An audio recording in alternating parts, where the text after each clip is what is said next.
Hello, family. Enjoy this relaxing moment with Surly Tales. Remember to hit the like button, subscribe, and share your thoughts in the comments. It means the world to us. Also, share this video with your friends and loved ones, and turn on post notifications so you don't miss future videos from us. Thank you as you do so. Sit back and relax as we dive into the story. The city of Lagos glittered under the tropical sun, a tapestry of concrete high-rises, sprawling markets, and throngs of people chasing their daily hustle. Cars honked incessantly, vying for space on busy highways that stretched out in what felt like endless streams of chaos. February had come to its midpoint, and the day that many anticipated, Valentine's Day, was swiftly approaching. Red heart-shaped balloons hung from storefronts, street vendors displayed handcrafted trinkets of love, and massive billboards promoted romantic getaways in the city's most luxurious hotels. People hummed with excitement as they prepared for what they hoped would be a day of love and connection. In one of the most opulent residential neighborhoods of Lagos stood a towering mansion that was said to belong to one of the richest men in the region, Chief Obafemi Ajibade. To many, he was the face of modern African wealth, a business magnate who had investments in real estate, oil, technology, and entertainment. His portfolio stretched across the continent. Rumor had it that even overseas, his money made waves in international markets. Among the common folk, Chief Ajibade was perceived as powerful, influential, and untouchable, the kind of man who had a direct line to state officials and presidents across Africa. Wherever he went, a motorcade of bulletproof SUVs followed. Inside this lavish mansion, behind the high walls and iron gates, there was an air of tension, though it was masked by designer perfumes, sparkling chandeliers, and polished marble floors. His wife, Adeola Ajibade, often called Diola, was preparing for Valentine's Day. She had grown accustomed to the life of luxury that came with being chief's wife. She wore only the finest dresses, and her fashion sense was fawned over by lifestyle magazines. However, despite the image of wealth and comfort, something had begun to shift in her once glittering marriage. Over the past year, Chief's affection had dwindled. Late-night calls, business trips that stretched longer than necessary, and a coldness in his eyes all pointed to an uncomfortable truth: there was likely someone else in his life. Valentine's Day was always a grand affair for them in previous years. Diola used to wake up to the sound of a string quartet playing in the living room, followed by a litany of gifts, flowers, exotic chocolates, and diamonds. So, as February 14th approached again, she tried to quell her doubts and imagined that Chief, in all his flamboyant generosity, would find his way back to her with something magical. She silently prayed for a sign that the bond they once shared wasn't lost in his tangled world of ambition and unspoken secrets. Meanwhile, on the other side of town, a young woman named Imani diligently ran her boutique, located in a trendy neighborhood peppered with cafes, bars, and clothing stores. Imani was a beauty in her own right, tall, with flawless dark skin and a sharp sense of style that kept her customers returning for more. She specialized in wigs and hair extensions crafted from luxurious human hair.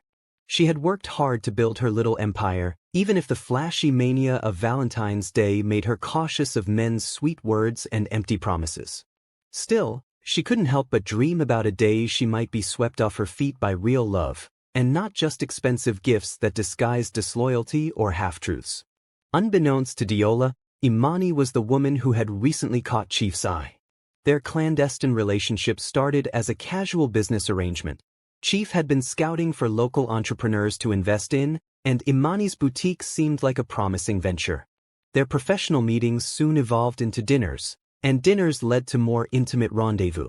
Chief was enthralled by Imani's independence, her entrepreneurial spirit, and her youthful energy. In her presence, he felt invigorated, escaping the pressures of his corporate existence and his uncertain marriage. As the day of hearts drew nearer, Chief found himself planning two very different surprises, one for the wife who had stood by him for years, and another for the new flame who inspired in him a sense of adventure and novelty. It was a twisted irony that he should choose Valentine's Day, a day celebrating commitment, to draw a stark line between two women he claimed to love. What Chief failed to realize, however, was that secrets have a way of unraveling, especially in a city where tongues wag as often as the horns honked on the congested roads. The morning of February 14th finally dawned. The sounds of the city woke early risers, the clamor of buses picking up workers, the rhythmic chanting of street hawkers, and the call to prayer from a mosque in the distance. Diola rose from her silk-covered bed, her heart pounding with a mix of optimism and dread. She donned a flowing robe and made her way to the living room, hoping for a surprise that would rekindle her marital spark. Instead, she found an austere note on the marble coffee table, accompanied by a small wrapped box. She opened the note, her hands trembling slightly. It read, "Happy Valentine's Day, my dear wife. I hope this gift will remind you that you're always on my mind. Oh, Baphomet." Diola carefully peeled away the wrapping paper and lifted the lid of the tiny box. Inside lay a simple, cheap-looking wig that looked more like a last-minute purchase from a roadside stall than a thoughtful Valentine's Day present. Its synthetic fibers glinted unnaturally in the morning light, and it exuded a faint chemical smell. Her heart sank. There was no bouquet of flowers, no diamond necklace, no tickets to an exotic getaway. Just a wig that looked more like a gag gift than a token of love. Her phone buzzed, pulling her away from her swirling thoughts. On the screen flashed several messages from friends and acquaintances, all excited about their Valentine's Day gifts, sharing pictures of lovingly curated hampers or boisterous parties planned for the evening. Diola's face burned with shame and disappointment. She felt humiliated, not just in private but publicly, knowing that word would eventually get out that the wife of one of Africa's richest men received nothing but a cheap wig on the most romantic day of the year. In another part of Lagos, Chief was on his way to see Mani, carrying with him an opulent surprise. His chauffeur navigated the morning traffic, the sleek black SUV forging ahead among cars and commercial buses with battered sides. Chief felt a rush of satisfaction. Today, he was about to lavish Imani with a present that would stun onlookers and set social media ablaze: a brand new, pearl-white Rolls-Royce. He could already visualize the excited squeals, the rapturous applause from her friends and neighbors, and the adoring look in Imani's eyes. The contrast between the two gifts was stark, but Chief justified it to himself by citing the specialness of his relationship with Imani. Over the past year, he felt more alive with her than he had in a decade of marriage. It was selfish, no doubt, but desire had clouded his sense of responsibility. And so, the stage was set for a Valentine's Day that would shake the foundations of many lives. Diola was crushed yet determined to confront the meaning behind the cheap wig. Imani, oblivious to Diola's predicament, braced herself for a life-changing surprise from a man she believed genuinely cared for her. Meanwhile, the city of Lagos pulsated with energy, unaware of the heartbreak, envy, and looming tragedy that would soon hover like a dark cloud. For in a world of secrets, power, and wealth, Valentine's Day was about to become the catalyst for a series of events no one could have foreseen. Diola remained seated on the plush leather sofa for what felt like hours after unwrapping that humiliating gift. Her shock gradually turned into heartbreak, which then morphed into an undercurrent of fierce anger. She stared at the wig. Its synthetic curls seemed to mock her own carefully styled hair. The more she looked at it, the more it felt like a metaphor for her marriage: cheap, insincere, and lacking the authenticity it once had. Perhaps the worst part wasn't even the wig itself, but the note that accompanied it. Those few words, devoid of real sentiment, underscored how distant Obafemi had grown. Recalling the early days of their marriage, Diola could hardly believe how drastically things had changed. The once adoring husband who sang her praises in front of anyone who would listen was now so emotionally absent that he believed a synthetic wig could represent affection. She felt an almost physical pain remembering the nights they'd stay up talking about their dreams, their plans to support local charities, and the children they hoped to have. While they never did have children, a lingering sadness in her life, she thought their bond had been strong enough to weather that sorrow. She had clearly been mistaken. Diola decided she had to confide in someone, so she picked up her phone and scrolled through her contacts. Her fingers hovered over her best friend's number. Ramith, or Rama as many spelled it, had been her confidant since secondary school. If there was anyone who could help her process the day's events, it was Ramith. After 2 rings, a concerned voice answered. Salam, Diola. Happy Valentine's Day, Rahmith greeted cheerfully. Diola inhaled deeply, forcing her voice not to crack. Rahmith, I need you to come over. It's an emergency. In less than an hour, Rahmith arrived, her bright yellow gelly perched elegantly on her head. She had stepped out of her office meeting the moment she heard the tremor in Diola's voice. As soon as she walked into the living room, her eyes fell upon the cheap wig resting on the table like an ugly paperweight, overshadowing the splendor of the marble floors and gold-trimmed furniture. Diola narrated how she found the note, opened the small box, and was greeted by the pitiful excuse of a Valentine's gift. Rahmith listened intently, her face morphing from disbelief to outrage. He gave you a wig? A cheap one at that? Is this supposed to be a joke? Diola shrugged, tears threatening to spill from her carefully lined eyes. I have no idea what it means anymore. All I know is that something is deeply wrong between us. Either he doesn't care about me at all now, or he's doing this to humiliate me. Rahmith's eyes blazed with indignation. She had always suspected that Chief wasn't quite the man he presented himself to be. Though unbelievably wealthy, he carried an air of arrogance that made Rahmith uneasy.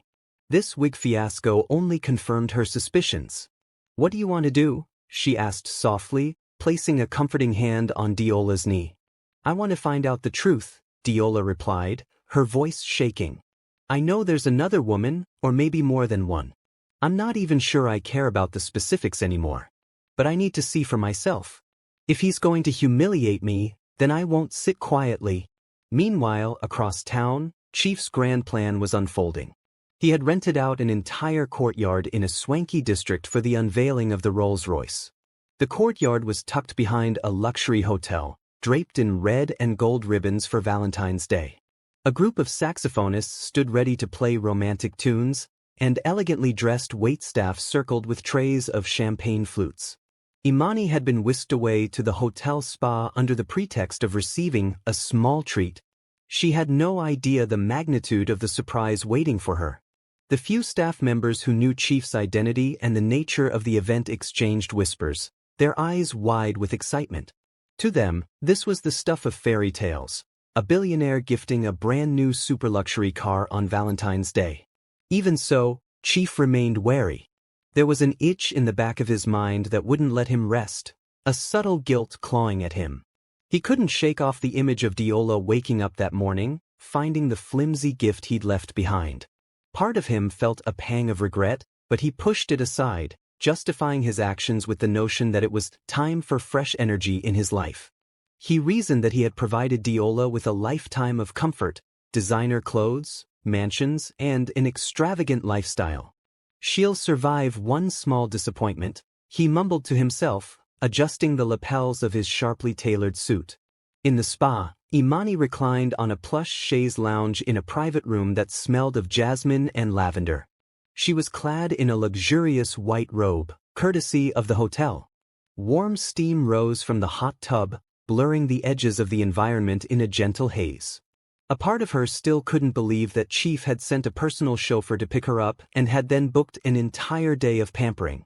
While she had grown used to Chief's generosity, this felt different, more intimate, more exclusive. Her heart fluttered at the possibilities. She was an independent woman, she reminded herself, but receiving such attention from a man of Chief's status thrilled her. Still, a sliver of doubt clouded her excitement. She pondered how long he would keep his promise to make things official. Whispers of scandal had already begun to swirl in her social circle, labeling her a homewrecker. Deep down, she hoped Chief's marriage was as lifeless as he claimed. She didn't want to be the sole reason for a broken home, but the cynic in her recognized that wealth and power seldom parted with even half-truths. Before her doubts could consume her, a spa attendant entered, handing her a small envelope with a red ribbon. Curious, Imani opened it and found a card that read, "My queen, when you're done, please meet me in the courtyard. There's something waiting for you that will change your life forever." Oh Baphomet! Her heart thumped in her chest, a mixture of wonder and trepidation. She slipped the card back into the envelope and mentally prepared herself. Today, she thought, might be the defining moment in her journey with this man. Back at Chief's mansion, Diola's investigation took a new turn. With Rumith's support, she began combing through social media, suspicious calls, and hidden bank statements. While Chief had always been discreet about his affairs, money always left a trail. "Look," Rumith exclaimed, pointing to some suspicious transactions in Chief's account, including a reservation at the luxury hotel. Her voice quivered with excitement and anger. "He's definitely planning something big today. I bet it's for the other woman." A wave of fury and heartbreak coursed through Diola's veins.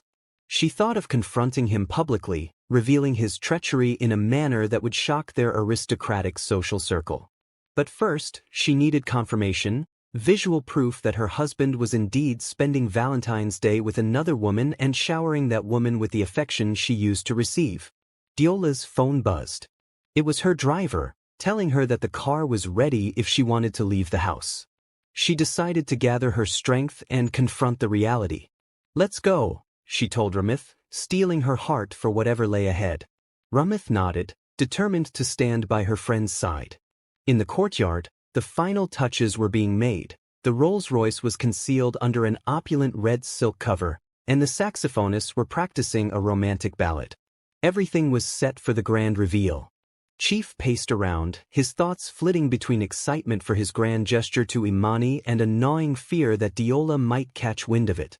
He glanced at his watch. Imani should be arriving soon. Outside the gates of the luxury hotel, Diola's car cut through the late morning traffic, navigated by a determined driver. Her heart felt like it was in her throat. She glanced nervously at Rumith, who squeezed her hand in silent solidarity. The puzzle pieces were falling into place. The cheap wig was a dismissal of her place in Chief's life, and now he was unveiling something extravagant for someone else, someone he deemed more deserving of a real token of love. But fate had a way of unraveling even the best-laid plans. A storm was brewing not just in the figurative sense, but literally as well. Dark clouds began to gather over the city, the humidity thickening the air. Soon, droplets of rain would strike the dusty roads, turning them into slick hazards. As Diola's driver pulled up to the grand entrance, thunder rumbled in the distance, resonating like a drumroll announcing the climax of a tragedy yet to unfold. Unbeknownst to all involved, by the end of this day, no one would remain unchanged. The illusions each had harbored would be shattered under the brutal force of reality, setting the stage for an ending far more disastrous than any of them could have anticipated. A rumble of thunder echoed across the Lagos skyline, as if nature itself sensed the tension about to boil over. The courtyard of the luxury hotel teemed with meticulously orchestrated grandeur. Waiters, dressed in crisp white shirts and red bow ties, circled the premises. A massive floral arrangement shaped like a heart adorned the center, framing the concealed Rolls-Royce beneath its silk cover. The saxophonists ran through their final sound checks, producing a melody that dripped with romantic promise. Everything was ready, a stage set for the arrival of Imani, the woman Chief believed deserved his most lavish Valentine's gesture. Chief stood under a canopy, eyes scanning the courtyard's entrance. A specially printed banner read, "For my queen," embellished in gold lettering. A handful of the city's top influencers and select media personalities lingered discreetly, courtesy of Chief's invitation. He wanted them to capture the moment on camera, to broadcast this act of extravagance on social media and beyond. It was a strategic display, part romance, part PR. Chief relished the idea of going viral, proving that he was still the man in control, capable of orchestrating both business deals and matters of the heart with theatrical flair. Not far from the main entrance, Imani's heart raced as she stepped out of a chauffeured sedan. Her hair fell in sleek waves, accentuating a bold red gown that perfectly suited the Valentine's Day theme. She felt a sense of awe and nervousness. Despite Chief's repeated reassurances of his devotion, she couldn't erase the subtle pang of guilt in her chest. She often thought of Diola, even though Chief painted his wife as a woman who was more interested in his money than his affection. Still, Imani couldn't help but worry that what she was doing would eventually bring misery to someone else. But for this moment, she allowed herself to be swept away by the spectacle. The doormen greeted her with respectful bows as she walked into the courtyard, her heels clicking against the polished stone floor. Chief's eyes lit up when he saw her. He nodded to the saxophonists, and they launched into a gentle, melodious tune. Heads turned to watch the woman in red approach the man who claimed to have everything. As Imani drew closer, Chief took her hand, kissing it lightly. She felt a genuine warmth from the gesture, one that momentarily chased away her lingering doubts. "My queen," he said, his voice thick with emotion, "I have something special for you." Before Imani could respond, the saxophonist's tune crescendoed. Two hotel staff stepped forward and, with a dramatic flourish, pulled away the silk covering. There stood the Rolls-Royce, gleaming under the courtyard lights, the metallic paint reflecting the surrounding floral arrangements and red-themed decor. Gasps escaped onlookers, and cameras began to click and whirl as the journalists and influencers captured every angle. Imani's eyes widened, her hand flying to her mouth in shock. Even with all her suspicions about his generosity, she hadn't anticipated this. "Oh my God," she whispered, stepping toward the luxury car. The gull-wing doors, the custom interior, everything bespoke and top of the line. Chief guided her closer, pressing a small key fob into her palm. "Happy Valentine's Day, Imani," he said with a proud grin. "You deserve the very best." The saxophonist segued into a more upbeat tune, and a few confetti cannons burst overhead, showering the scene with paper hearts. Applause and cheers erupted among the invited guests. It was a spectacle designed to inspire envy and admiration in equal measure. A wave of euphoria swept over Imani, washing away every cautionary voice in her head, at least for the moment. This was undoubtedly the grandest gesture anyone had ever made for her. Yet, as if on cue, the applause was interrupted by a sudden commotion near the entrance. The luxury hotel's security guards scrambled to maintain composure as another car pulled up, this one carrying Diola and Rumeth. Diola wasted no time stepping out. Her face was a storm of emotions, hurt, fury, betrayal, and a lingering heartbreak that hung in the tear-streaked corners of her eyes. The moment she spotted Chief standing near the Rolls-Royce with his arms still casually around Imani's waist, her worst fears solidified into an excruciating reality. Some of the guests recognized Diola and began whispering among themselves. After all, she was not only Chief's wife but a high-profile figure in the city's elite circles. Intrigue crackled through the air as people sensed they were about to witness a confrontation that was both sensational and horrifying. Cameras that had been focused on the romantic unveiling spun around to capture the new, escalating drama. Imani turned, following the collective gaze, and locked eyes with Diola. In that split second, the shock on Imani's face spoke volumes.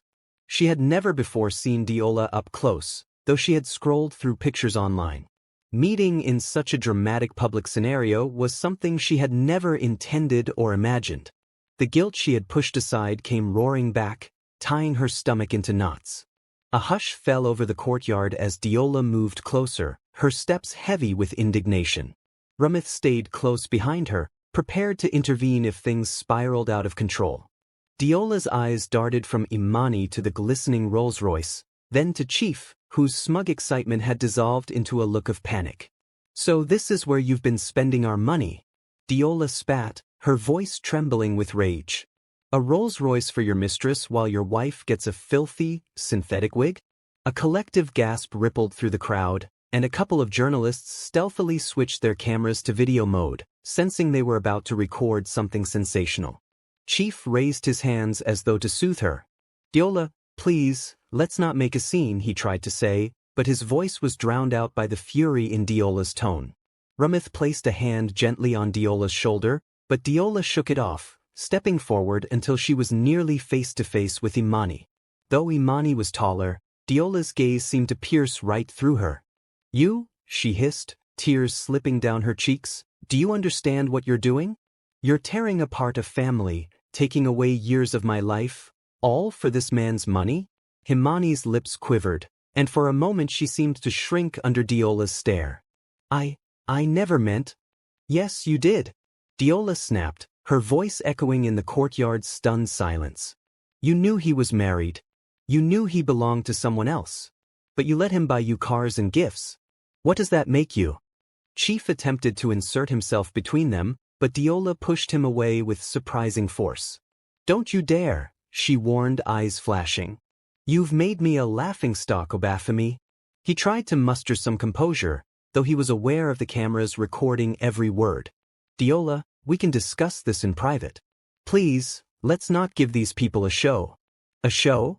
Diola repeated, her voice fraught with derision. "You orchestrated this entire spectacle for her, invited the media, made me look like a fool. And you want to talk about privacy now? How dare you?" Heavy raindrops began to pelt down, as though nature sought to cool the raging emotions. Guests scattered under the awnings to avoid getting drenched, but no one dared to leave entirely. Curiosity held them captive. Thunder cracked overhead, and the once carefully planned romantic setting twisted into a backdrop of raw chaos and heartbreak. Rumeth, soaked to the bone, tried once more to diffuse the tension, placing a hand on Diola's arm. "We've seen enough. Let's go," she whispered urgently. But Diola seemed rooted in place, adrenaline coursing through her veins. Her heart hammered violently, each beat a reminder of her betrayal. Imani shivered in the rain, her velvet gown quickly soaking through. She cast a worried glance at Chief, who offered nothing more than an apologetic shrug. His power, his wealth, everything he prided himself on seemed useless against the tempest of emotions swirling around them. Photographers crept closer, looking for that money shot. The tear-stained wife, the mortified mistress, the humiliated billionaire. This was prime fodder for social media, and they knew it would go viral within minutes. Anger bubbling, Diola opened her mouth to speak, but no words came out. Instead, she lunged, snatching the wig from her designer purse. She had brought it along, determined to make a point. She flung it at Chief's feet. In the confusion, someone slipped on the rain-slicked pavement, crashing into a table that toppled trays of champagne. Glass shattered, and shrieks cut through the air. The courtyard erupted in a wave of panic. Hotel staff rushed to protect the expensive Rolls-Royce from the downpour and the melee. Chief's security detail sprang into action, trying to contain the chaos. Diola stood there, drenched and trembling, heart pounding in her ears. She had no plan, no notion of what came next, only the certainty that her life would never be the same after this moment. The storm intensified, raindrops pelting the hotel courtyard in a relentless downpour. Streams of water formed small rivers on the marble floor, threatening to flood the lower edges of the carefully arranged floral displays. Light flickered from the courtyard lamps, distorted by the heavy rain. Thunder boomed, echoing the tumult of emotions swirling between Diola, Chief, and Imani. The spectacle that was supposed to be a highlight of Valentine's Day was now a public scandal in the making. Diola stood at the center of it all, soaking wet, the fury in her eyes shining like lightning flashes. She clenched her fists, nails digging into her palms as she tried to steady her breathing. Her designer dress clung uncomfortably to her skin, its rich fabric darkening under the rainfall. The cheap wig she had tossed lay at Chief's feet, a glaring symbol of disrespect that seemed to amplify her humiliation. For a moment, she locked eyes with Imani, whose face was equally drenched, her expression torn between guilt and defiance. The swirling crowd provided a cacophony of noises, exclamations, camera shutters, whispering bystanders, and the ever-present thunder. Chief's security detail attempted to form a protective ring around him, but with so many cameras flashing and social media influencers capturing every second, it was a losing battle. Imani took a tentative step forward, her voice trembling. "Oh, please, She paused at a loss for words. How did one apologize for being part of such a betrayal? But the attempt at remorse only stoked Diola's anger further. "Don't you dare speak my name."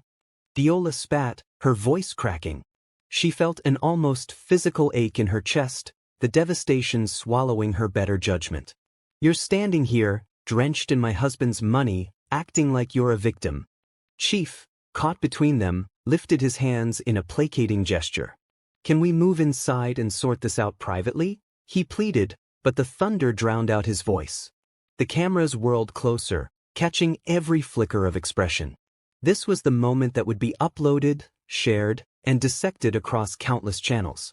The footage would go viral, a trending tragedy that would dominate the gossip columns for weeks, maybe even months. Chief felt a chill spread through his body, one that had nothing to do with the cold rain. He had calculated everything except for this: a direct confrontation in front of the world. Suddenly, a journalist from a local television network thrust a microphone toward Diola. "Mrs. Ajibade, do you have a statement about this public display? Are you planning to file for divorce?" The question sliced through the air, intensifying the tension. Diola closed her eyes, trying to gather herself. Her father had always taught her to maintain dignity in public, no matter the circumstance. But that lesson felt miles away in this moment of raw betrayal. She turned her head, refusing to dignify the journalist's question with an answer. Imani lowered her gaze, tears blending with the rain as she realized there was no salvaging her reputation here. Even if Chief left Diola, even if they parted ways amicably, Imani knew she would always be remembered as the mistress who had come between them. The fairy tale moment she had envisioned for so long was drowned out by the ugly truth that real-life choices had real-life consequences. Ramith tried to lead Diola away, gesturing toward a side exit that would take them back to the main lobby. "We shouldn't stay here," she whispered. "It's only going to make things worse. Please, let's go." Diola hesitated, her eyes sweeping over Chief one last time. She saw the man she had once loved more than life itself, now trembling in the face of his own wrongdoing. She felt a sudden wave of pity for him, or perhaps for herself, for everything they had been and everything they had lost. Then, without a word, she turned and walked away, Ramith by her side. The cameras followed, but Diola maintained her silence, her head held high despite her tears. Chief let out a breath he hadn't realized he was holding. Panic welled up inside him. This scandal threatened not just his marriage but his public image, his business deals, everything. He turned to Imani, who looked like a drowned statue, frozen in place.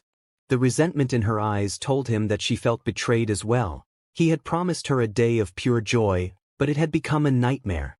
"We should leave," he said softly, trying to put a hand on her shoulder, but she flinched away. "Leave me alone," she muttered, her voice laced with anger and regret. She spotted her handbag on a nearby table and grabbed it, then disappeared into the lobby without a backward glance. Chief stared after her, realizing that nothing he said or did now could possibly soothe the sting of the public humiliation both women had endured. In the meantime, hotel staff hurriedly tried to salvage the courtyard. The Rolls-Royce was driven into a covered garage by a valet, but not before dozens of photos had been taken. The media would have a field day with headlines about the Valentine's Day Rolls-Royce debacle. Security personnel herded onlookers toward the hotel entrance, urging them to seek shelter from the downpour. Chief retreated into a private suite on one of the upper floors, the adrenaline of the confrontation still coursing through him. From the window, he could see the city skyline blurred by sheets of rain. He poured himself a glass of expensive whiskey from a crystal decanter and downed it in one gulp. A swirl of emotions engulfed him: fear, guilt, shame, and a surprising hint of relief. Perhaps there was a part of him that had grown tired of living two lives, of having to maintain a facade of marital bliss while chasing new thrills on the side. But he never wanted things to unravel like this. In another part of the city, Diola's driver navigated treacherously wet roads. She sat in the back seat, her head leaning against the window, staring at the city lights distorted by rain droplets. Ramith quietly held her hand, offering silent support. "Are you okay?" she finally asked, breaking the silence. Diola managed a bitter laugh. "Oh, but what choice do I have? My marriage is over, or at least on life support." She tightened her grip on Ramith's hand. "But he can't get away with this?" Ramith nodded, understanding all too well the fire that still smoldered within Diola. A betrayal this grand demanded some form of reckoning. And while she would have preferred a resolution free of scandal, she also knew that Diola would not be satisfied until she confronted Chief's betrayal head-on, perhaps even exacting a measure of justice. Back at the boutique, Imani fled the hotel without telling anyone her destination, opting instead to hail a rideshare from her phone. She sank into the back seat, her gown soaking the upholstery. Her reflection in the window startled her. She looked like a broken woman, far from the confident entrepreneur she prided herself on being. She thought of the Rolls-Royce, now tainted by the scandal. She considered the potential fallout on her reputation, her business, and her personal life. The pitying glances of onlookers in the lobby haunted her. For all the wealth Chief had lavished on her, she now felt poor in spirit. As the storms raged overhead, each person retreated to their corner of Lagos, burdened by humiliation, anger, and unresolved pain. The day meant to celebrate love had instead laid bare the worst of betrayals. Yet, the tragedy was not yet complete. The forces unleashed by this public unmasking would have consequences that echoed beyond mere heartbreak or scandal. Sometimes, heartbreak was only the beginning of a darker, more perilous journey, one that would forever alter the fates of those involved. In the days following the catastrophic Valentine's Day incident, Lagos was abuzz with gossip. Short clips of the courtyard confrontations spread like wildfire across WhatsApp groups, TikTok, and Instagram. Memes and hashtags exploded online, turning Chief's scandal into the leading topic in entertainment and lifestyle forums. The disgraceful scene of a soaked Diola confronting a similarly drenched Imani became the stuff of viral legend. Even morning radio shows dissected every possible angle, from moral debates about cheating spouses to discussions about the flamboyant display of wealth in a city where many struggled to afford basic necessities. Chief's business associates bombarded him with calls and messages, some voicing their support, while others expressed concerns about how the scandal might affect ongoing deals. He rarely left his mansion, delegating urgent meetings to his trusted executives. Behind the gated walls and security checkpoints, Chief grappled with the fallout in private.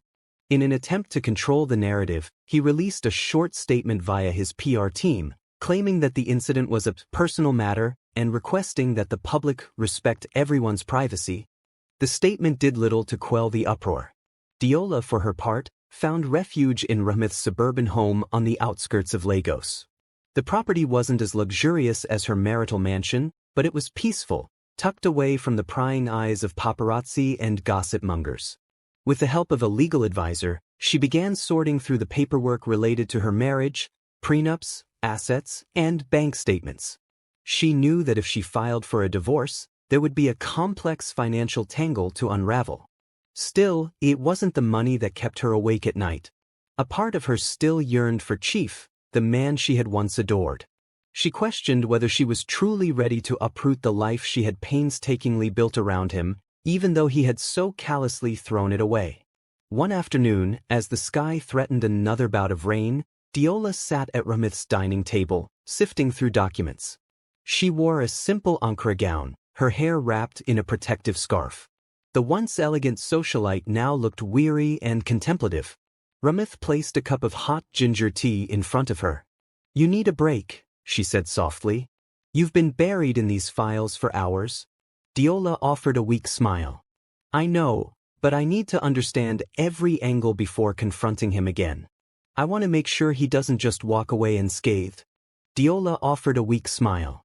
"I know, but I need to understand every angle before confronting him again. I want to make sure he doesn't just walk away unscathed." Ramith understood Diola's resolve. After years of standing by as the devoted wife, often overshadowed by Chief's powerful persona, Diola wanted to have the upper hand, or at least protect herself from further humiliation. She planned to go public with certain financial documents that might ruin Chief's squeaky clean business reputation. For a long time, she had overlooked suspicious transactions and side deals, naively trusting that her husband knew best. But now, fueled by rage and betrayal, she was prepared to use those very records to hold him accountable. Meanwhile, Imani found herself holed up in her own space, a modest, high-rise apartment overlooking the lagoon. Shades were drawn, and her once immaculate living room was in disarray, filled with boxes of unsold wigs and hair extensions. Her phone buzzed incessantly. Some calls were from loyal customers or friends checking on her, others were from trolls hurling insults and threats. The wave of notoriety cast a shadow over her boutique's reputation. Clients who had once praised her products abruptly canceled orders. She was forced to shut down her social media pages, at least temporarily, to stem the tide of hateful comments. Seated on a plush armchair, Imani tried to keep her mind occupied by reading business and self-help books. Yet, every few minutes, her thoughts drifted back to Chief. Despite the public outcry, a small part of her still longed for him. She hated herself for it, but her feelings refused to vanish overnight. Chief called and texted constantly, begging for forgiveness, promising he would make things right. He even suggested relocating her boutique to another city, maybe Abuja or even Accra, to let the scandal blow over. Imani ignored most of the calls, unsure whether she could believe a single word he said. Each ring of her phone felt like a knife twisting in her chest. Then, one evening, she made the mistake of answering a call from him. He apologized profusely, pledging that he still cared deeply for her. "I never meant for things to get so messy," he confessed. "Let me fix this. Let me take care of you." The sincerity in his voice wavered, but desperation was clear. Imani considered hanging up but found herself listening, maybe out of pity or the faintest trace of hope. When she finally ended the call, she felt more confused than ever. She despised what she had become, a shadow of the independent woman she once was, ensnared in the complexities of a millionaire's romance and the aftermath of an enormous scandal. As for Chief, he was torn between attempts to salvage what remained of his marriage and his wish to maintain a connection with Imani. His wealth afforded him many options, but no amount of money could buy back the peace he had lost. He spent his days locked in his study, conferring with lawyers about potential divorce settlements and possible slander lawsuits. Late at night, he stared at his reflection in the mirror, feeling an unfamiliar sensation, regret. Still, his pride refused to let him fully accept responsibility for the destruction he had caused. She was unhappy, he would mutter about Diola, or Imani knew what she was getting into, about his mistress, as if shifting the blame would lessen the weight on his chest. As the scandal continued to dominate social media, various stakeholders began to weigh in. Women's rights organizations condemned Chief's blatant disrespect toward his wife, while some in high society called on Diola to forgive and move on, unwilling to see another influential marriage disintegrate. Talk show hosts added fuel to the fire, inviting marital counselors and relationship experts to analyze the situation. Some claimed that the entire fiasco underscored the fragility of polygamous or extramarital relationships in modern African settings, while others framed it as a cautionary tale of what could happen when unchecked wealth met unrestrained ego. None of these opinions mattered more than the ones held by Diola and Imani themselves. In their separate worlds, both women felt the acute sting of public scrutiny and heartbreak. They might have made different choices, but they were both casualties of the same man's deception. At Ramith's home, Diola closed the thick folder of documents and leaned back in her chair, pressing her thumb and index finger against the bridge of her nose. "I need to meet him," she finally said, breaking the silence, "to discuss what comes next. I can't hide away here forever." Ramith, seated across from her, nodded. She understood that Diola had to confront Chief again, to either demand a divorce, a settlement, or maybe, though it seemed unlikely, to salvage something of their marriage. Diola's phone lit up. It was Chief, calling for the 5th time that day. She stared at the screen, hesitating. The final conversation they had was after the courtyard fiasco, and he'd begged for a chance to explain himself. A toxic mix of dread and curiosity flickered in Diola's eyes. She exhaled slowly and answered. "What do you want?" she asked, her voice guarded. Chief spoke in a tone laced with humility she had rarely heard from him.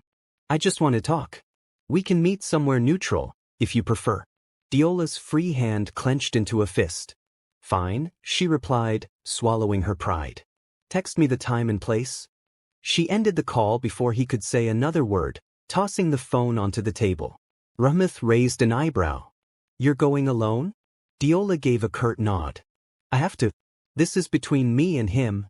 Then, after a moment, she added, "But I'll let you know where we're meeting, just in case."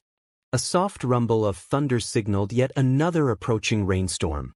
Diola gazed out the window, watching dark clouds gather over the city once more.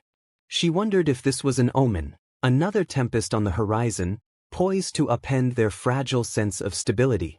Whatever the weather, she knew one thing for certain. The confrontation she was about to have with Chief would set the course for everything else to come.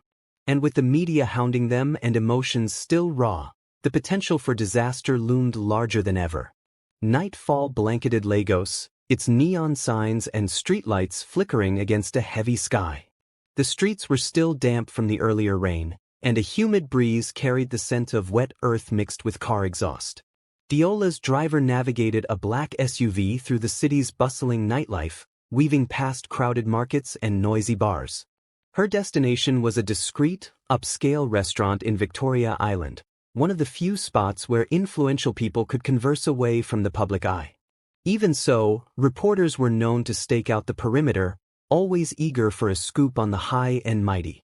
As the SUV pulled up to the restaurant, Diola felt her heartbeat quicken. She could see the silhouette of Chief's car parked near the entrance. Anxiety and anger fluttered in her stomach like caged birds.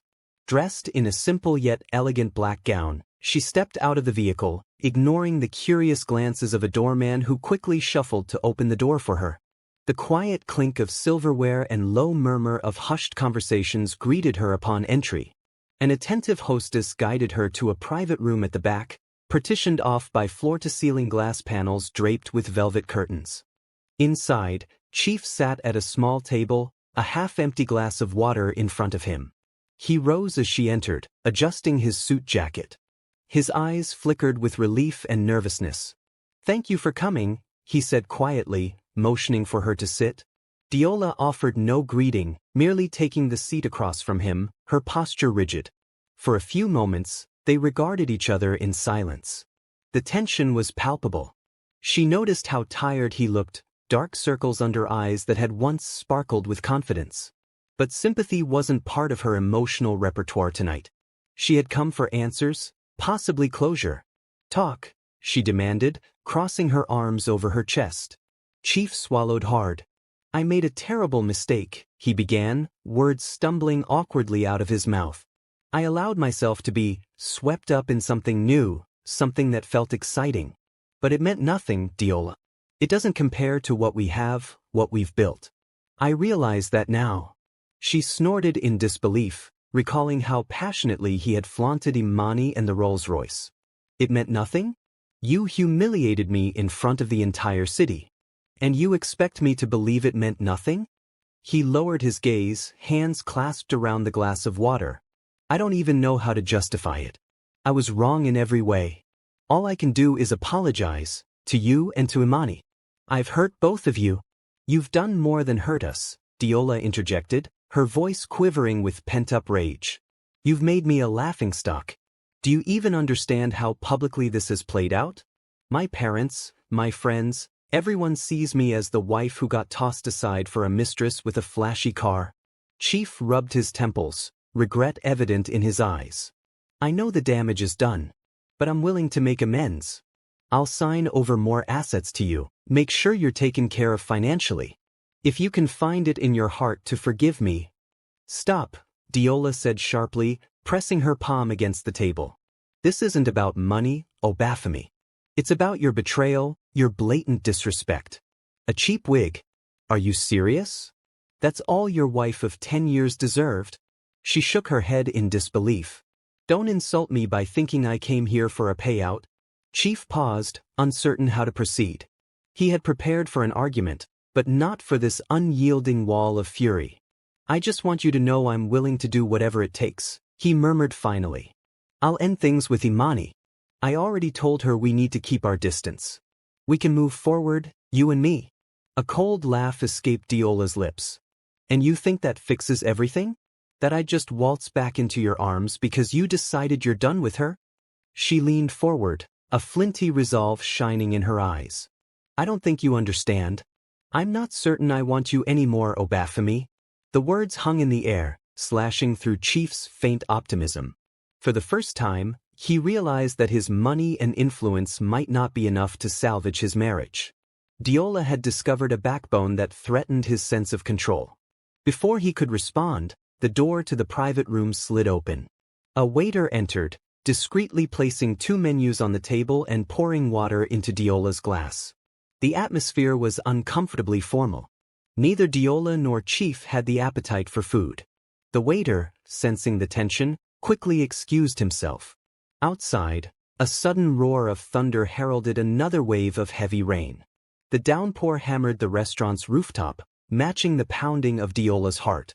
She breathed deeply, mustering the courage to say what she needed to say.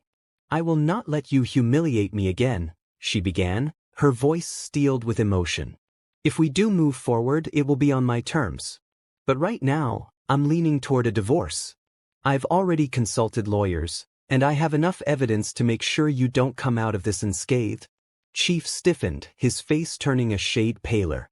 "You want to ruin me?" he whispered, a note of wounded pride creeping in. "Ruin you?" Diola repeated, an incredulous edge to her tone. "Don't be melodramatic. I only want to protect myself. If that means exposing some of your questionable financial dealings, so be it. You never gave me a second thought when you were out there with her, planning your grand gestures and cheap insults. Why should I give you a second thought now?" Chief opened his mouth to speak but was interrupted by a frantic burst of noise from the hallway. The door slid open again, this time revealing one of Chief's security personnel, drenched from the rain, his eyes wild. "Sir, there's trouble," the guard managed between gulps of air. Diola and Chief both stood, alarmed. "What kind of trouble?" Chief demanded, stepping toward the guard. "It's Miss Imani," the guard stammered. "She's outside, causing a scene." She looked distraught. "She was screaming your name, sir." Security tried to stop her from entering, but she refused to leave. "She threatened to?" His words were cut short by a high-pitched wail that penetrated the walls. Diola and Chief exchanged startled glances, then rushed out of the private room. The restaurant's main hallway was deserted, most patrons oblivious to the commotion outside. They followed the security guard through a side door, leading to an alley behind the restaurant, where deliveries were made. There, in the dim glow of a single overhead lamp, stood Imani, soaked to the bone, her makeup streaked from tears and rain. She clutched her car keys in one hand, and in the other, a small object that glinted under the light, an empty pill bottle. Her eyes were desperate and hollow, as though she had reached the end of a frayed rope. Seeing Chief emerge from the building, Imani let out a ragged sob. "You lied to me," she shrieked, her voice echoing off the alley walls. "You said you'd protect me, that we'd have a future. But now you just abandon me?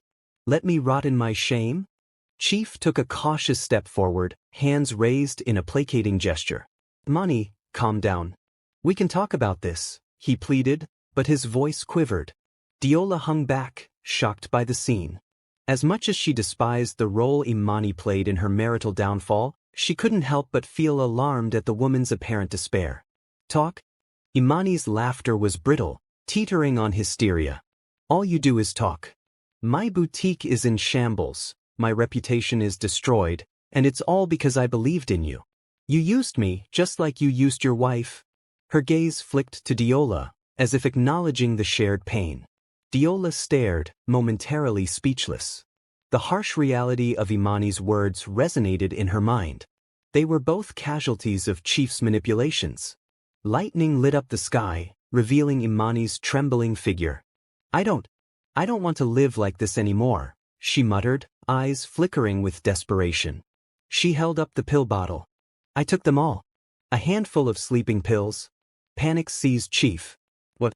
We need to get you to a hospital," he yelled, beckoning urgently to his security guard. "Call an ambulance. Now." But the guard's phone was waterlogged from the rain, and he struggled to operate it. Diola scrambled for her own phone, her heart pounding.